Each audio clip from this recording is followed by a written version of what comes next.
at Bixby with Coach Loren Montgomery during spring practice. And Coach, how have things been going so far? Well, so far so good. Our kids have been working extremely hard. We've got a lot of players out and a lot of guys that we're trying to get experience.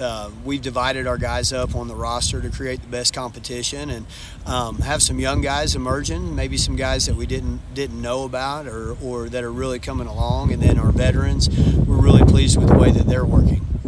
What's the number one goal when you go into spring practice? Well, I think the number one thing is to get your base offenses and defenses installed, and that way you can function at team camp, and then that way when you go into the summer you have a good base underneath yourself, and then of course stay healthy and then identify guys that might be able to fit into those openings or those holes in your roster that you had from graduation last year. You have the luxury of having a returning starter at quarterback again. Talk about Carson Kirby and what he has accomplished and what you're looking for from him this year.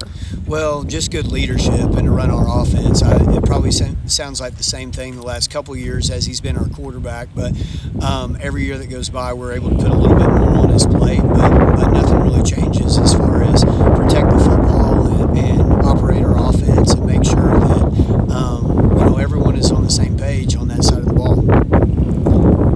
Braden Presley, it just seems like last year he really came on and had a breakout season after battling some injuries previously. Yeah. What are you looking for from him? Well, kind of the same thing. Last year as the season concluded, he was still ascending, so to speak, in the plays that he was making and the way he was playing. And I think that's a result of more game reps. I think it's also a result of him getting healthy as the season went on. And so he's been great this spring. He had a good track season and then has been good since he's been back with us this week in the spring. And so we have high hopes for Braden on both sides of the ball.